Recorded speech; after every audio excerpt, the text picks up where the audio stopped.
ಓಂ ನಮಃ ಶಿವಾಯ ಓಂ ನಮಃ ಶಿವಾಯ ಓಂ ನಮಃ ಶಿವಾಯ ಓಂ ನಮಃ ಶಿವಾಯ ಓಂ ನಮಃ ಶಿವಾಯ ಓಂ ನಮಃ ಶಿವಾಯ ಓಂ ಶಿವಾಯ ಓಂ ನಮಃ ಶಿವಾಯ ಶಿವಾಯ ಓಂ ನಮಃ ಶಿವಾಯ ಶಿವಾಯ ಓಂ ನಮಃ ಶಿವಾಯ ಓಂ ನಮಃ ಶಿವಾಯ ಓಂ ನಮಃ ಶಿವಾಯ ಓಂ ನಮಃ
ಹೋಗೋಣ ಬಾರವ್ವ ತಂಗಿ ಹೋಗೋಣ ಬಾರವ್ವ ಬಾರವ್ವ ತಂಗಿ ಹೋಗೋಣ ಬಾರವ್ವ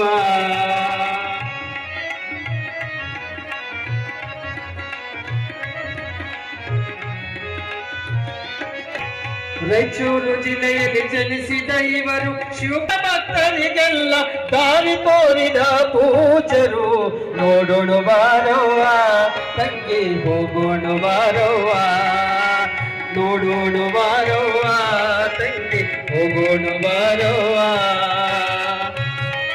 ಬೋಧಿಸಿ ಸಿದ್ಧಾರೂಢರ ತತ್ವವ ಬೋಧಿಸಿ ಎಲ್ಲರ ಬಾಳಿಗೆ ಗುರುವಾಗಿರಲು ನೋಡೋಣ ಬಾರವ್ವ ತಂಗಿ ಸಿದ್ಧ ನೋಡೋಣ ಹೋಗೋಣ ಬಾರವ್ವ ತಂಗಿ ನೋಡೋಣ ಬಾರವ್ವ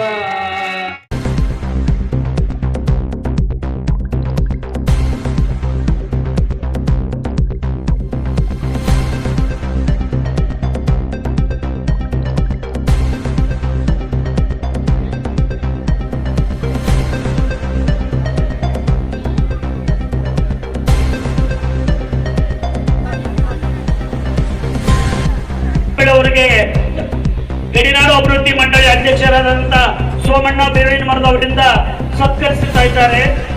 ದಯವಿಟ್ಟು ಭಕ್ತರು ಯಾರಾದರೂ ಸತ್ಕರಿಸೋರಿದ್ರೆ ಈ ಕಾರ್ಯಕ್ರಮ ಮುಂದೆ ಮುಂದಾಗುತ್ತೆ. ದಯವಿಟ್ಟು ಯಾರು ಏನಿಗೆ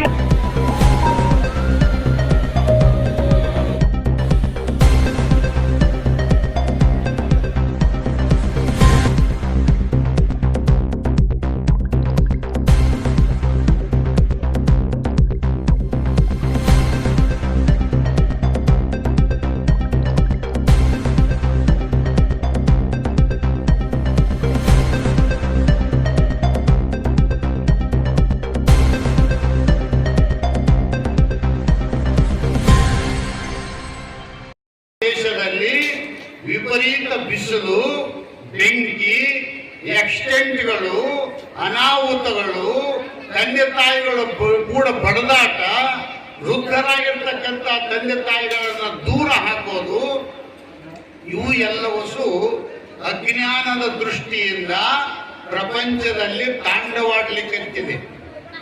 ಅದಕ್ಕೆ ನಾವು ಜಗದ್ಗುರು ಸಿದ್ಧಾರೂಢರಲ್ಲಿ, ಬಸವಾದಿ ಶರಣರಲ್ಲಿ, ರೇಣುಕಾದಿ ಪಂಚಾಚಾರ್ಯರಲ್ಲಿ, ನಮ್ಮ ಸನಾತನ ಧರ್ಮದ ನಮ್ಮ ಭಾರತ ದೇಶದಲ್ಲಿ ಎಷ್ಟು ಧರ್ಮಗುರುಗಳಿದ್ದಾರೆ ಅವರೆಲ್ಲರಲ್ಲಿ ನಾವು ಪ್ರಾರ್ಥನಾ ಮಾಡಿಕೊಳ್ಳಬೇಕು.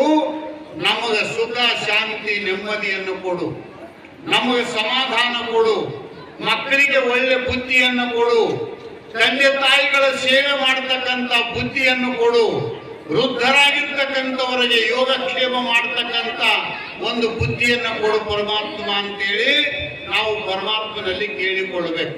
ಈ ಬಿಸಿಲು ಎಷ್ಟದ ಅಂತ ಕೇಳಿದ್ರೆ 50 ಡಿಗ್ರಿ ಸಮೀಪಕ್ಕೆ ಬಂದವು. ಪಕ್ಷಿಗಳು ಸಾಯಲಿಕ್ಕೆತ್ತಿದ್ದಾವೆ, ಅನೇಕ ಜನರಿಗೆ ಕುಡಿಲಿಕ್ಕೆ ನೀರಿಲ್ಲ, ಅನೇಕ ಪ್ರಾಣಿಗಳಿಗೆ ಕೆರೆಗಳು ಬತ್ತಿ ಹೋಗಿದಾವ.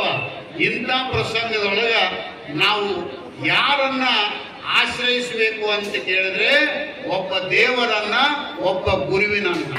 ಇದು ಬಿಟ್ರೆ ನಮ್ಮನ್ನು ರಕ್ಷಣೆ ಮಾಡೋರು ಈ ಪ್ರಪಂಚದಲ್ಲಿ ಯಾರೂ ಇಲ್ಲ. ನಾವು ಗುರುವಿನ ಪ್ರಾರ್ಥನೆ ಮಾಡಿಕೊಳ್ಬೇಕು. ನಮ್ಮೆಲ್ಲರ ಆರಾಧ್ಯ ದೈವ ಜಗದ್ಗುರು ಸಿದ್ಧಾರೂಢ ಸ್ವಾಮಿಗಳು ಲೋಕ ಕಲ್ಯಾಣಕ್ಕಾಗಿ ಹುಟ್ಟಿ ಬಂದಂತ ಪುಣ್ಯಾತ್ಮ.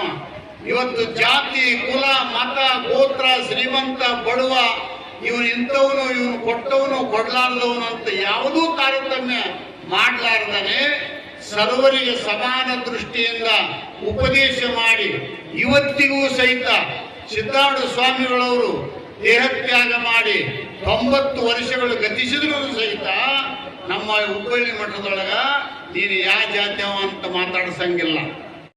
ಗದಗದ ಮಡಿವಾಳಪ್ಪನವರು ಇರ್ಬೋದು, ಈಗ 10 ಜನ ಅವತ್ತು ಈ ನಾಡಿನ ಒಳಿತಿಗಾಗಿ ಇವತ್ತು ತಮ್ಮ ಜೀವನ ಪೂರ್ತಿ ಸಂಸ್ಕಾರವನ್ನ ಕೊಡ್ತಕ್ಕಂಥ ಕೆಲಸವನ್ನ ಈ ಆರೋಟರು ಮಾಡಿಕೊಂಡು ಬಂದಿದ್ದಾರೆ. ಅದೇ ರೀತಿ ನನಗೆ ಇವತ್ತ ನೆನಪಾಗ್ತಾ ಇದೆ, ಅವತ್ತಿನ ಕಾಲದ ಶ್ರೀಗಳು ಸಂತ ಶಿಶುನಾಳರಿರ್ಬೋದು, ಗದಗದ ಮಡಿವಾಳಪ್ಪನವರು ಇರ್ಬೋದು, ಗೌರವದಿಂದ ನಾಗಲಿಂಗಪ್ಪನವರು ಇರ್ಬೋದು, ನಮ್ಮ ಸಿದ್ಧಾರೂಢರು ಇರ್ಬೋದು, ಇದೇ ರೀತಿ ಭಕ್ತರನ್ನ ಕೂರಿಸಿಕೊಂಡು ಯಾವ ರೀತಿ ನಾವು ಜೀವನದಲ್ಲಿ ನಡಿಬೇಕು ಅನ್ನಂತ ಸಂದೇಶವನ್ನ ಕೊಟ್ಟಂತ ಮಹಾನುಭಾವರ ಒಂದು ಸಂದರ್ಶನದ ರೀತಿಯಲ್ಲಿ ಇವತ್ತಿನ ಶ್ರೀಗಳು ಇವತ್ತು ಏನ್ ಕೆಲಸ ಕಾರ್ಯಗಳನ್ನ ಮಾಡ್ತಾ ಇದ್ದಾರಲ್ಲ, ಇದು ಸದ್ಭಕ್ತರಿಗೆ ಬಹಳಷ್ಟು ಒಳ್ಳೆಯ ಶುಭ ದಿನ ಅಂತ ಹೇಳಿ ನಾನು ತಿಳ್ಕೊಂಡಿದ್ದೇನೆ.